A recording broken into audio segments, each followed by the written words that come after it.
Tomen asiento, amados hermanos y hermanas. Gloria sea el Señor.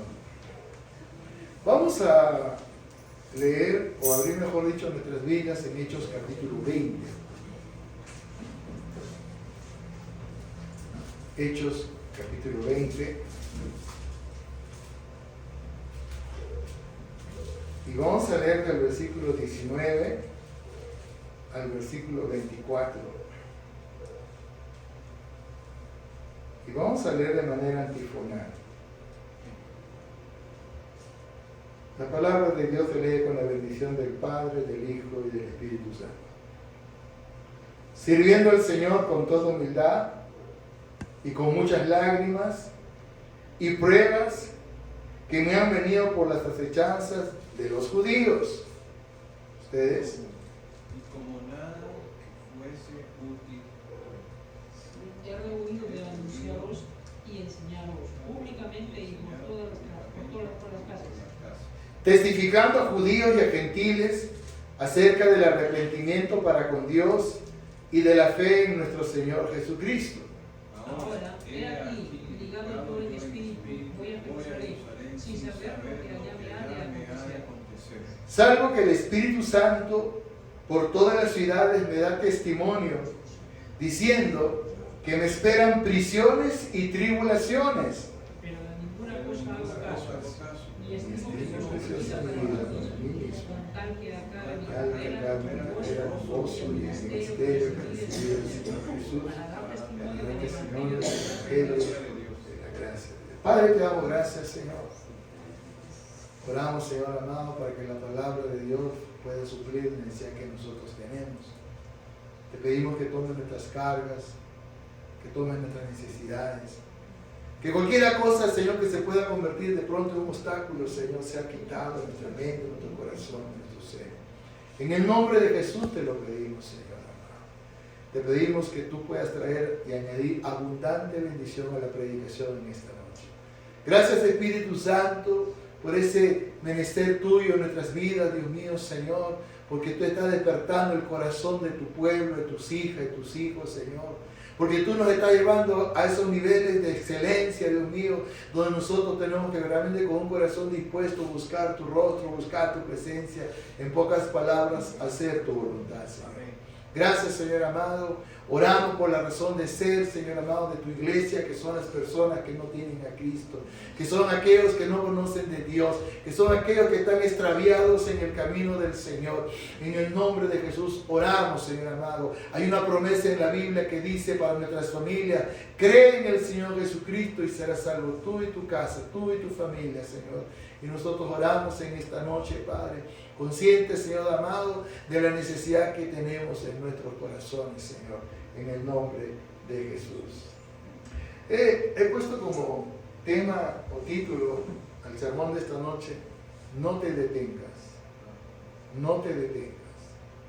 En el transcurso de la vida cristiana, muchas veces van a ocurrir situaciones donde el peligro es ese: detenernos, paralizarnos, dejar de hacer las cosas que de pronto estábamos haciendo para Dios.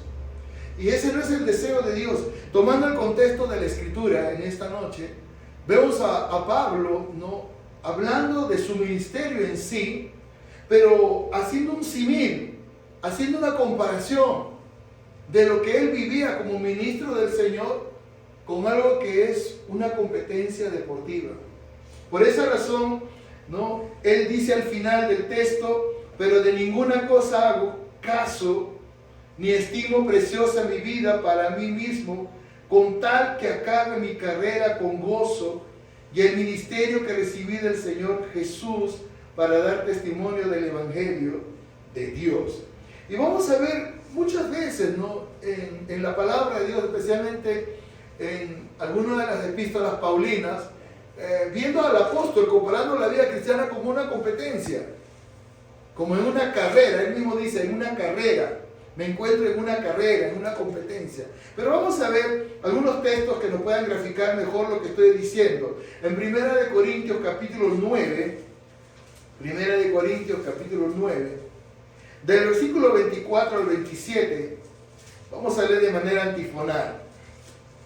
Y si pudiéramos leer todos, amados hermanos, se los agradecería. Somos bastantes los que estamos en esta noche. Dice así: ¿no sabéis que los que corren en el estadio, todos a la verdad corren, pero uno solo se lleva el premio? Corred de tal manera que lo obtengáis.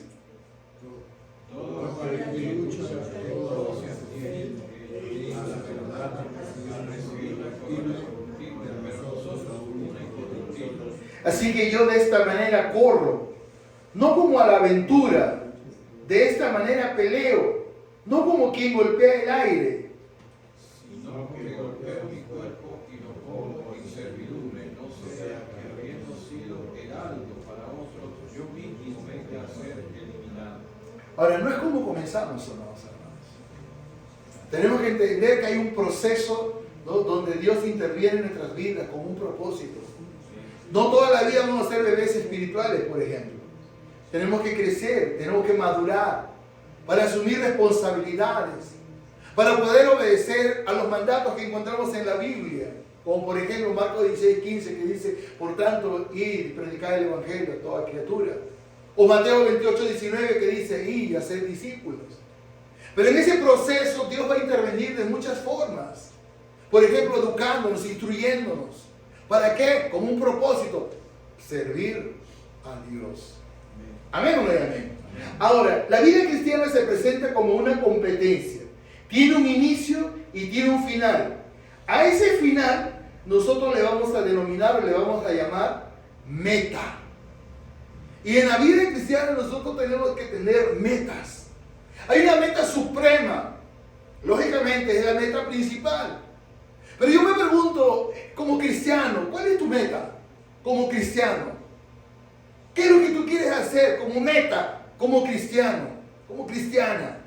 ¿Quieres servir al Señor? Esa puede ser tu meta. ¿Quieres consagrar tu vida? Esa puede ser tu meta.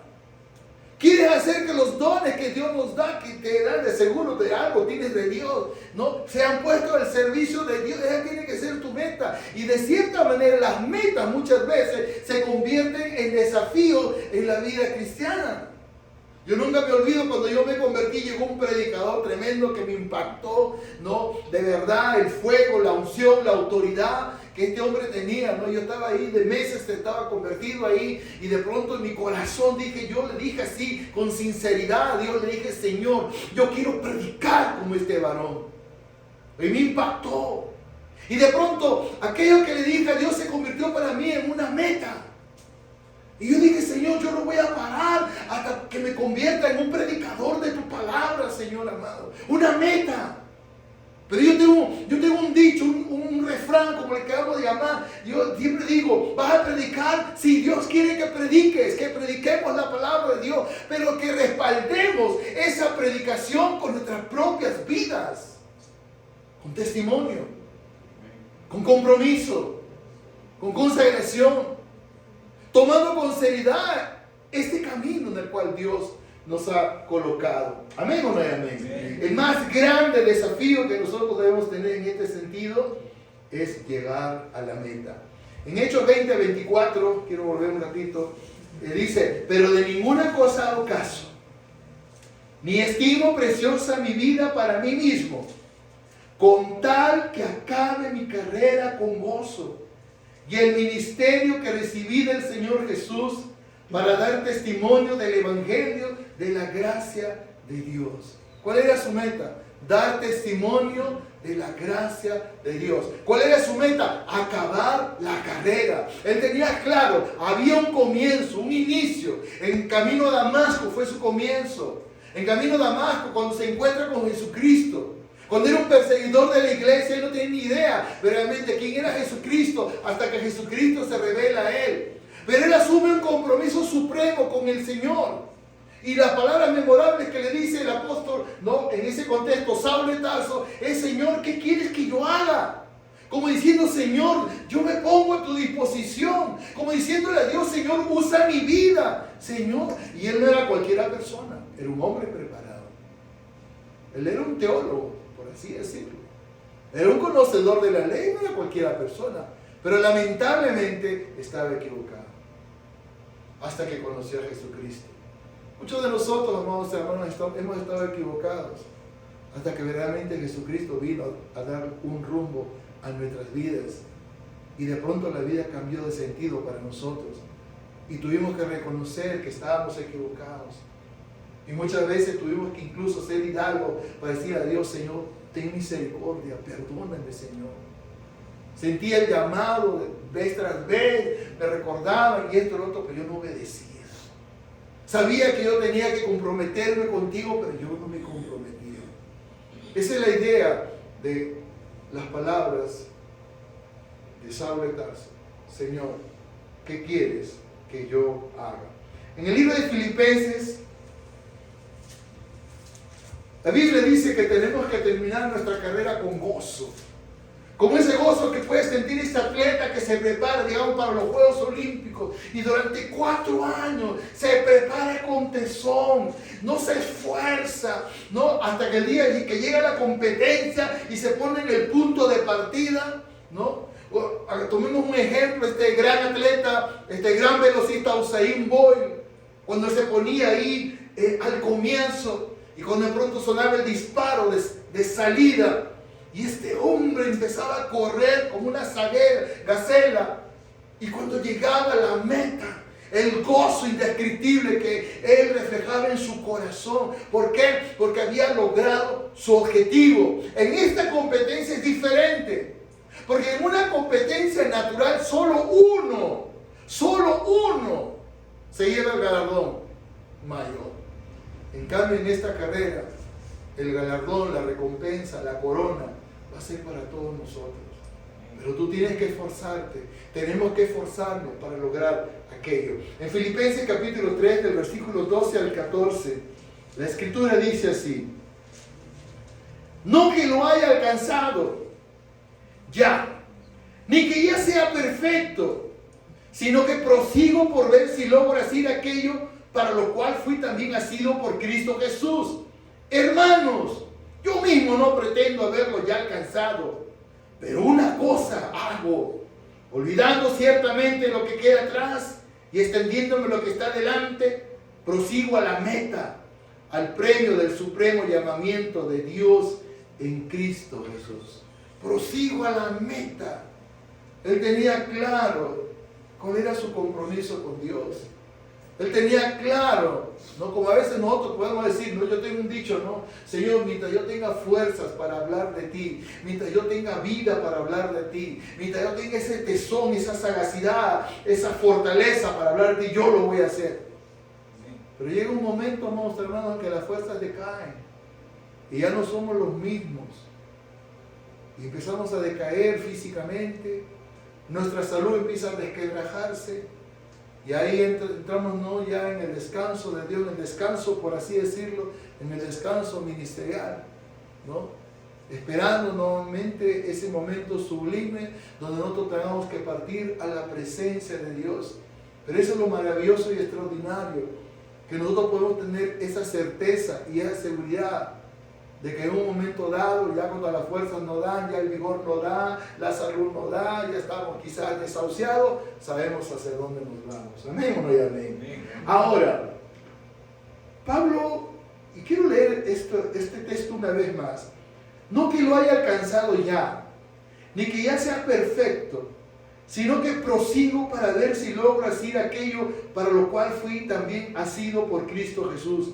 Hermanos, yo mismo no pretendo haberlo ya alcanzado, pero una cosa hago, olvidando ciertamente lo que queda atrás y extendiéndome lo que está delante, prosigo a la meta, al premio del supremo llamamiento de Dios en Cristo Jesús. Y anteriormente, como una antesala, el apóstol Pablo decía: pero de ninguna cosa hago caso ni estimo preciosa mi vida para mí mismo, con tal que acabe mi carrera con gozo y el ministerio que recibí del Señor para dar testimonio del Evangelio de la gracia de Dios. Y todos sabemos la trayectoria del apóstol Pablo. Ahí están sus cartas: Filipos, Colosas, Galacia, Tesalónica, Roma.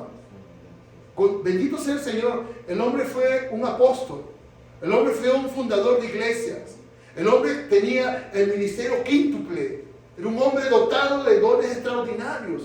Bendito sea el Señor. Y yo creo que también Dios a nosotros nos ha dado dones, habilidades, capacidades con las cuales tú puedes y yo podemos servir al Señor. Amén. Entonces, punto número 1, el más grande desafío es llegar a la meta. Importante, punto número 2, importante, será en esta carrera, ¿no?, que nuestra mirada tiene que estar puesta siempre en el Señor. Yo nunca me olvido de un consejo que un pastor amigo, un pastor de Lima, el pastor Antonio Cova, cuando nos ordenaron allá en la iglesia de Magdalena, en Lima, ¿no? Estoy hablando hace 29 años atrás, ¿no? Y el pastor, ya después de ordenado, nosotros ya estábamos listos para viajar para la ciudad de Arequipa, y el pastor se acercó y me dijo lo siguiente: Bosita, él como ministro me habló, Bosita, me dijo, en este camino tú vas a ver muchas cosas. Y no creas que todas las cosas que vas a tener que enfrentar van a ser las que tú esperabas. Como diciendo, vas a tener problemas, luchas, dificultades. Como Dios cuando le dice a Jeremías, pelearán contra ti, ¿no? Pero él me dijo algún consejo sabio. Me dijo, Bosita, nunca quites tu mirada del Señor. Así es, simple y sencillo. Nunca quites tu mirada del Señor. Y durante todos estos años que yo vengo sirviendo al Señor, eso es lo que yo he hecho. He padecido, he sufrido, he batallado, sí. Nunca quité la mirada del Señor. Pero mira lo que dice Hebreos capítulo 12, hablando de este punto que estoy mencionando. Hebreos capítulo 12, versículos 1 y 2. Nunca quites, me dijo el pastor Antonio Cova, nunca quites. Yo le agradezco porque un gran amigo, un gran ministro, un gran siervo. Bendito sea el Señor. Nunca quites tu mirada del Señor. Versículos 1 y 2 dice de Hebreos 12, por tanto nosotros también, teniendo el derredor nuestro tan grande nube de testigos, despojémonos de todo peso y del pecado que nos asedia, y corramos con paciencia la carrera que tenemos por delante. Puestos los ojos en Jesús, el autor y consumador de la fe, el cual por el gozo puesto delante de él, sufrió la cruz, menospreciando el oprobio, y se sentó a la diestra de Dios, del trono de Dios. Puesta nuestra mirada en el Señor. Y quizás una buena pregunta, ¿no? Pero ¿por qué tiene que ser así? ¿Por qué tengo que tener puesta mi mirada en el Señor? Porque Él nunca te va a defraudar. Porque Él nunca te va a decepcionar. Porque Él nunca te va a dar la espalda. Porque Él nunca te va a abandonar. Jamás lo va a hacer. Él va a permanecer fiel hasta la muerte. Él va a ser fiel en todo tiempo y en todo momento. Y aun cuando quizás muchas veces nosotros pudiéramos ser infieles, Él permanece fiel. Alabado sea el Señor. Amén o no amén. Ahora, Pablo decía, ¿no?, en el versículo 24, pero de ninguna cosa hago caso, ni tengo preciosa mi vida para mí, con tal que acabe mi carrera con gozo. Y la pregunta que yo me hago en este momento, ¿cómo acabó su carrera? ¿En verdad tuvo ese gozo indescriptible? Yo creo que sí. Aunque en la realidad propia del apóstol Pablo no fue así. Preso en una prisión en Roma, sabía que iba a morir, estaba condenado a muerte, pero él sabía cuál era su destino, él sabía cuál era su meta. Y su meta no era ni natural ni terrenal. Y él lo describe de la mejor forma en la última carta de 2 Timoteo capítulo 4. Quisiera que me acompañen. Cuando él escribe esta memorable, yo digo, esta memorable despedida a Timoteo. Y en el capítulo 4 le dice todas estas palabras, todos estos consejos, todo este desafío a Timoteo, que era su discípulo. Versículo 1 le dice, te encarezco delante de Dios y del Señor Jesucristo, que juzgará a los vivos y a los muertos en su manifestación y en su reino. ¿Usted es el 2? Que predique una palabra que dice a tiempo y fuera de tiempo, redarguye, reprende, exhorta con toda paciencia y doctrina. Porque vendrá tiempo cuando no sufrirán la sana doctrina, sino que teniendo el comezón de oír se amontonarán maestros conforme a sus propias concupiscencias. 4. Y apartarán de la verdad el oído y se volverán a las fábulas. Pero tú sé sobrio en todo, soporta las aflicciones, haz obra de evangelista, cumple tu ministerio. Porque yo estoy para ser sacrificado, el tiempo de mi partida está cercano. He peleado la buena batalla, he acabado la carrera, he guardado la fe. Por lo demás, me está guardada la corona de justicia, la cual me dará el Señor, juez justo, en aquel día, sino también a todos los que aman su venida.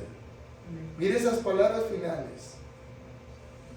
La Biblia no describe cómo Él murió. Solamente toma estas palabras. La historia de la iglesia sí. Él murió decapitado. Ese fue su final. Él sabía que iba a morir.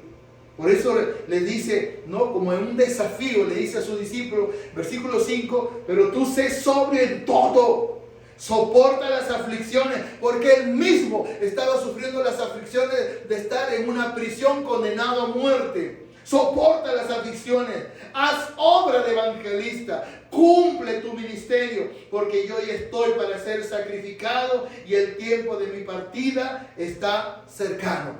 Él ya sabía lo que iba a acontecer, él ya sabía cuál era su destino, pero mira lo que le dice en el verso 7, he peleado la buena batalla.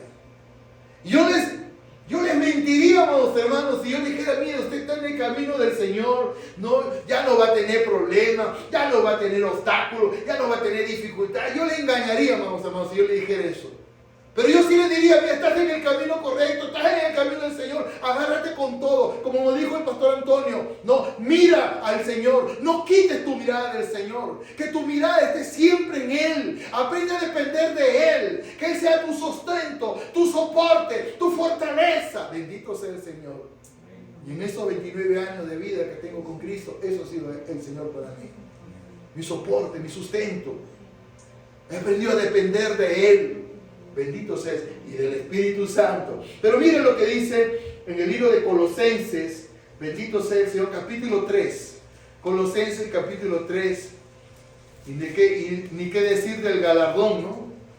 Corona de justicia que el Señor dará a todos los que aman su venida. Pero en Colosenses capítulo 3, profundizando esto de tener nuestra mirada puesta en el Señor, en Colosenses capítulo 3, en los versículos del 1 al 4, la Escritura dice así: si pues habéis resucitado con Cristo, buscad las cosas de arriba, donde está Cristo sentado a la diestra de Dios.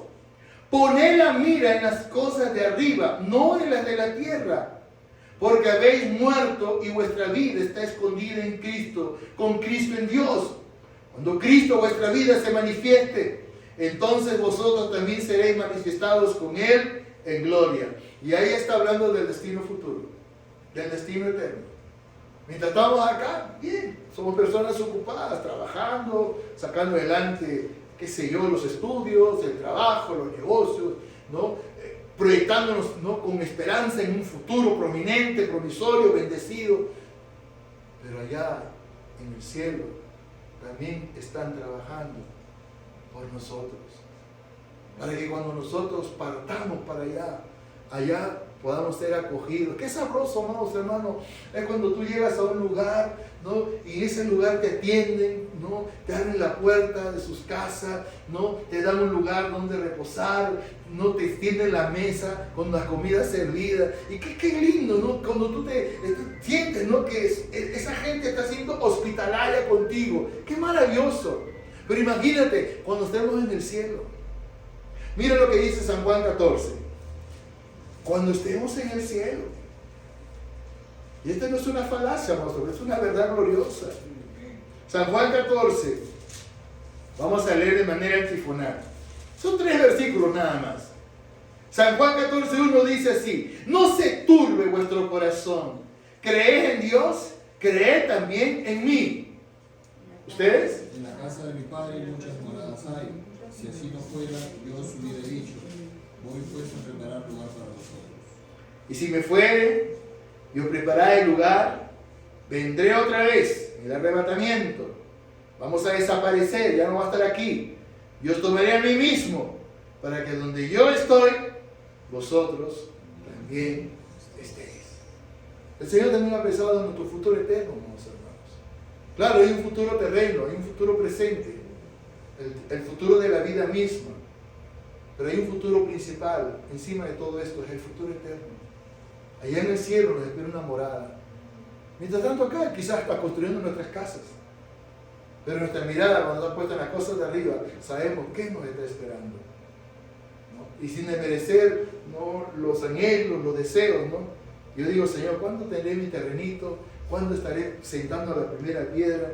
Y yo dentro de mi corazón digo, muy pronto. Si es que el Señor no viene antes. Amén o no es amén. Porque si el Señor viene antes, ya pues se quedará como un deseo nada más. Pero lo que nos espera ya en la gloria es mucho mejor. No te detengas por nada. No nos detengamos por nada. Sigamos adelante. Como Pablo, he peleado la buena batalla. Es triste muchas veces, ¿no?, cuando hay cosas que ocurren y apagan el fuego de nuestro corazón. Ya no hay ese tesón, ya no hay ese deseo, ni de buscar a Dios, ni de escuchar su palabra, ni alabarlo, ni adorarlo. Y estamos ahí oprimidos, que sea por esa situación, o por pensamientos, o por ataques directos del enemigo, que pone y siembra pensamientos oscuros, tenebrosos en nuestra mente. ¿Ya para qué vas a ir? Y esto y lo otro. No, su misión es paralizarnos, es detenernos. Y el mensaje de esta noche dice, no te detengas por ningún motivo. Bueno, lo último lo estoy añadiendo. No te detengas, no nos detengamos. Retos van a venir. Para hacer las cosas de Dios van a venir. Y quizás muchas veces esos retos, esos desafíos, en lo natural, el enemigo rápidamente no lo vas a lograr. ¿De dónde vas a sacar la finanza? No lo vas a lograr. Ya no tienes tiempo. El diablo, que el Señor lo reprenda, no, hermano. Pero el diablo siempre está trabajando para paralizar la iglesia, para paralizar a los cristianos, para detenerlos en su avance ministerial, en su desarrollo eclesial. Bendito sea el Señor. Y eso no puede ser. Por eso el mensaje de esta noche, no te detengas. No nos detengamos, amados hermanos. Amén o no hay amén. Nada nos puede o debe detener. ¿Qué debemos hacer para terminar? 3 cosas. Hechos 20, 19. Hechos 20, 19. El apóstol dice así: sirviendo al Señor con toda humildad y con muchas lágrimas y pruebas que me han venido por las asechanzas de los judíos.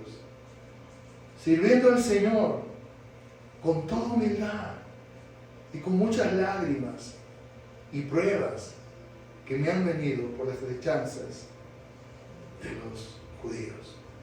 ¿Qué debemos hacer? No detenernos en el servicio a Dios. Para nada. Somos ministros del Señor. La semana pasada no aprendimos qué somos. Y una de las cosas que aprendimos que somos ministros del Señor. Aunque la palabra ministro pueda sonar muy pomposo, ¿no? Ministro. No. Ministro, la palabra ministro significa servidor, colaborador. Eso somos de nosotros, servidores del Señor. Con los dones, con los talentos, con las habilidades que Dios nos ha dado. Tenemos un corazón dispuesto para Dios. Bendito sea el Señor. Lo segundo, versículo 20, dice, y como nada que fuese útil, he rehuido de anunciaros y enseñaros públicamente y por las casas. Lo segundo es seguir predicando y señalando el camino a otros que no lo conocen o que lo conocen de una manera muy débil, que están propensos a las mentiras o a las maquinaciones del maligno para poder de pronto caer en decaimiento espiritual, en letargo espiritual, en desidia espiritual, y de pronto lo vemos paralíticos espiritualmente, sin hacer nada para el Señor. Ya no hay testimonio, ya no hay predicación, ya no hay el deseo. Muchos, hasta maestros de la Biblia, enseñaban, de pronto nada, secos espiritualmente. Y Pablo dice, no, verso 20, y como nada que fuese útil, he rehuido de anunciaros y enseñaros públicamente y por las casas. Y por las casas. Y lo último, que tiene que ver con nuestra propia vida, que va de la mano con las dos anteriores, con los dos anteriores elementos que nosotros hemos colocado esta noche. El versículo 21 dice así: testificando a judíos y a gentiles acerca del arrepentimiento para con Dios y de la fe en nuestro Señor Jesucristo. Testificando a judíos y a los que no conocen a Cristo acerca del arrepentimiento para con Dios y de la fe en nuestro Señor Jesucristo. Y lo último, ¿qué cosa? Testimonio. Nuestra vida tiene que ser testimonio. Aun cuando quizás muchas veces se pierden batallas, amados hermanos.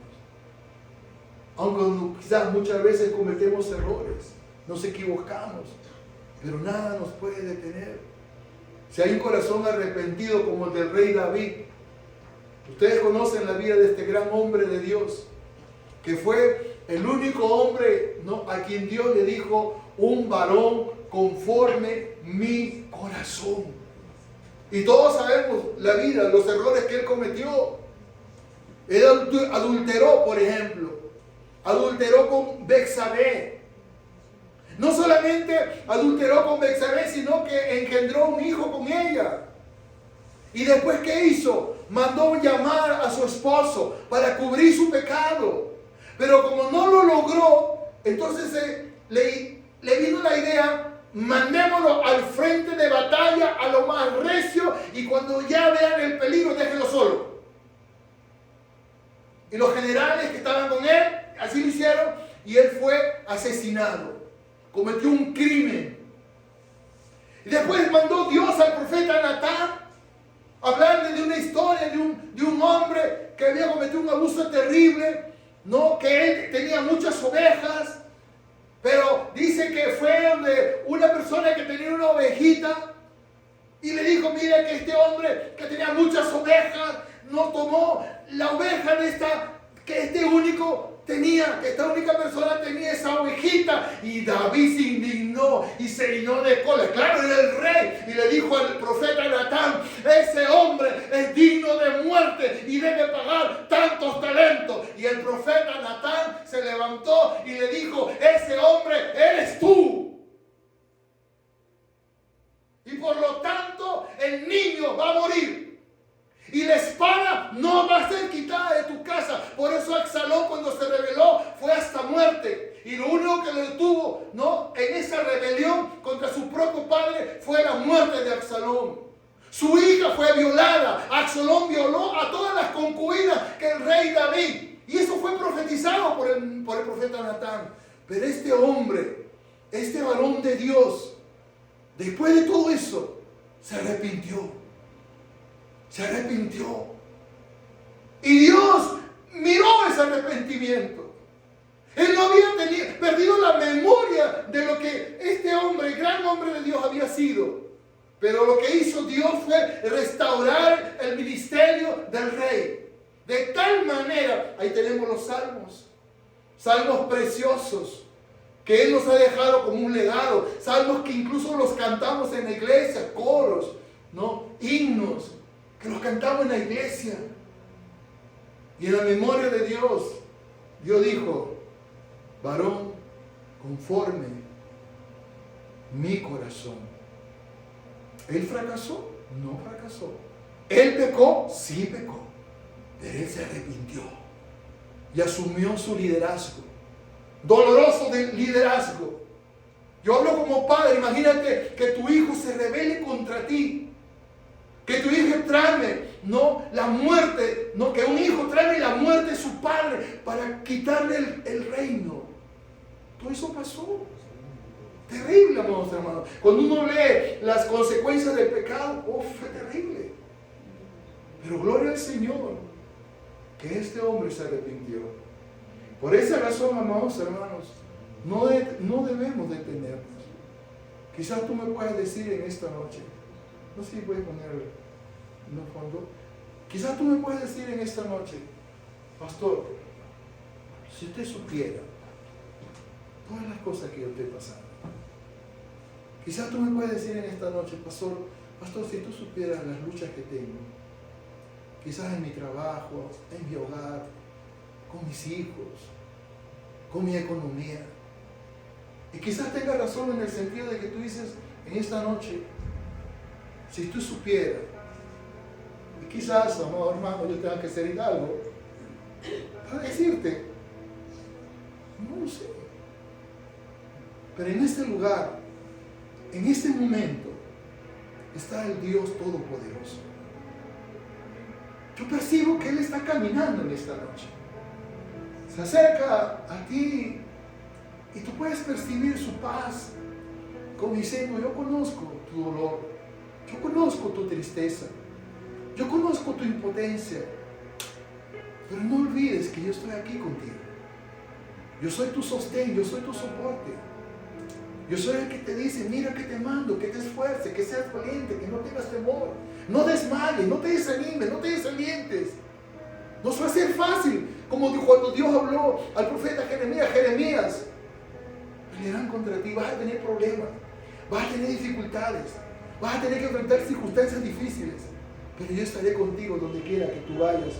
O cuando mismo Pablo dice en el versículo 23, salvo que el Espíritu Santo por todas las ciudades me da testimonio diciendo que me esperan prisiones y tribulaciones. Este gran hombre de Dios fue apedreado. Algunos teólogos y escritores de la Biblia dicen que fue apedreado hasta la muerte. O sea que en ese acto que los judíos hicieron contra Pablo, lo apedrearon y lo mataron. Algunos, y yo estoy de acuerdo. ¿Por qué? Porque después dice la Biblia que lo rodearon. Los discípulos del Señor rodearon al apóstol y oraron por él. Y yo creo que ahí el Señor en su gracia y en su misericordia lo resucitó. Él soportó balas, látigos, naufragios, prisiones un montón de veces. Y a veces yo puedo pensar esos momentos donde él estaba en una cárcel. ¿Para él era un momento de tristeza? No, yo creo que no. Porque en Hechos 16:31 lo vemos preso con Sila, ¿no? Y en la medianoche a todo pulmón cantando himnos. Porque él sabía que estaba sufriendo por la causa del Señor. Y muchas veces vemos a hermanos y hermanas en la iglesia que con un problemita, una circunstancia así, y de pronto se paralizan. El mensaje de esta noche, no te detengas, iglesia del Señor. Quizás para los que nos siguen en las redes, igual les digo, quizás tú te estás sintiendo identificado con este mensaje y Dios te está diciendo, no te detengas, persevera hasta el final. No es cómo comienzas, es cómo vamos desarrollando y en la meta que tenemos, lograr todos los anhelos y deseos que yo tengo. Yo doy gracias a Dios, porque cuando yo le dije, Señor, yo quiero predicar como ese varón, el Señor no me decepcionó. Cuando yo salí del alta, del centro de rehabilitación, yo no me dediqué a la predicación. Yo no me dediqué a eso. Yo me dediqué a trabajar. Vendía mermelada que yo mismo hacía, ¿no? Y iba casa por casa y vendía mi mermelada hasta que el Espíritu Santo me habló un día. Antes tocó una puerta y me dijo, ¿qué estás haciendo? Y yo entendí, estoy trabajando, estoy vendiendo. ¿Y lo que me dijiste? Y ahí recordé que le había dicho al Señor. Y ahí Dios desató mi corazón y dije, Señor, yo voy a ser la persona que tú quieres. Y aquí estamos. Vamos a ponernos de pie, hermanos. Que Dios nos ayude, hermanos. Retos y desafíos van a venir. Pero no quiero decepcionarte, porque muchas veces para cumplir los retos y desafíos también vienen las pruebas, también vienen las luchas. Jesús dijo, en el mundo tendréis aflicción, pero confiad en mí, yo he vencido al mundo. No olvides que nos espera una gran cantidad de gente que no tiene a Cristo, y nosotros tenemos que llegar a ellos. Empecemos a ganar almas para Cristo. Empecemos a tener discípulos. Padre, te doy gracias en esta noche. Señor, sé que tú tienes algo grande para nosotros, Señor. Y yo oro, Señor, en esta noche, por cada hermano y hermana que está aquí en la congregación, Señor. Oro también por los que nos siguen en las redes, Señor. Y ruego de todo corazón, Señor, que esta palabra pueda haber penetrado en sus corazones, Señor. Y que podamos sentir el desafío tan grande que Dios nos hace. No es cómo empezamos, es cómo vamos a terminar. En ese proceso quizás vamos a pasar luchas, problemas, dificultades, circunstancias difíciles. Dios quiera que no. Pero la pregunta es si cuando viene un problema, cuando viene una dificultad, cuando viene una lucha, ¿qué hacer? Corriendo a Dios, aleluya. Corriendo a Dios. Él no nos va a decepcionar. Cuando uno tiene la mirada puesta en Cristo, Él no nos decepciona. No, por el contrario, Él nos da la fuerza, Él nos da la sagacidad, Él nos da la valentía para seguir adelante, puestos nuestros ojos en Jesús. Nada nos va a detener, decláralo en esta noche. Nada me va a detener. Yo voy a seguir adelante. Voy a seguir creciendo. Voy a seguir avanzando. Voy a seguir sirviendo a mi Dios, aleluya. Decláralo con tus labios en esta noche. Gracias, Señor. Yo voy a ver tu manto de poder. Yo voy a ver tu manto de sanidad. Yo voy a ver tu gloria. Nada me va a detener. Nada me va a desalentar. Nada me va a desanimar. Más por el contrario, siento el desafío, Señor, de perseverar, de pelear, de seguir hacia adelante. Gracias, Dios. Padre, yo te ruego en esta noche que tu palabra no vuelva vacía, Señor. Y ruego a Dios por la iglesia en esta noche, por esas personas que te van a conocer aquí en este distrito de La Joya. Y muchos de los que van a conocer a Dios van a ser el fruto de cada uno de nosotros que estamos aquí en el templo en esta noche. Y de cada una de mis hermanas y hermanos que estuvieron en esta mañana también en el culto. Y de cada uno, Señor amado, aun cuando no vinieron, aleluya, pero esta unción va a fluir con fuego, con tal fuerza que va a despertar el corazón de muchos que incluso están durmiendo. Gracias, Dios. Creemos que tú traes un avivamiento, un despertar poderoso del Espíritu Santo en nuestras vidas. Porque el avivamiento empieza en el corazón. Y gracias, Señor, nada nos va a detener. Vamos a seguir adelante. Estamos creyendo que tú vas a hacer grandes cosas aquí en Arequipa, en Cana Joya, y en nuestras familias, en nuestros hogares, Señor. Y queremos tener tanta fe, Señor, que queremos irte en esta noche. Dios mío, gracias. Gracias. En el nombre de Jesús. Gracias, Señor. Extiende el manto de poder, de favor, de sanidad. Señor amado, quizá alguien que nos está observando, que tiene un problema de enfermedad, sánalo, Señor, en el nombre de Jesús. O quizá alguien que tenía problemas en casa, con su familia. Padre, Dios mío, ayúdale. Señor, gracias. Dios está haciendo milagros. Dios está trayendo sanidad. Dios está trayendo uniendo hogares, Señor amado. En el nombre de Jesús, Señor. Tú nos conoces, Señor. Tú conoces nuestros sueños, nuestras metas. No solamente las humanas, terrenas, naturales, sino también las celestiales, Señor. Y nosotros nos preparamos para el cielo, Señor. Aun cuando quizás estamos haciendo muchas cosas aquí todavía, Señor. Pero nuestro corazón está en la eternidad con Dios, Señor. Pero no queremos ser injustos, egoístas. Queremos compartir este anhelo y este deseo con otros que no tienen a Cristo. Gracias, Señor amado. Usa nuestras vidas para la gloria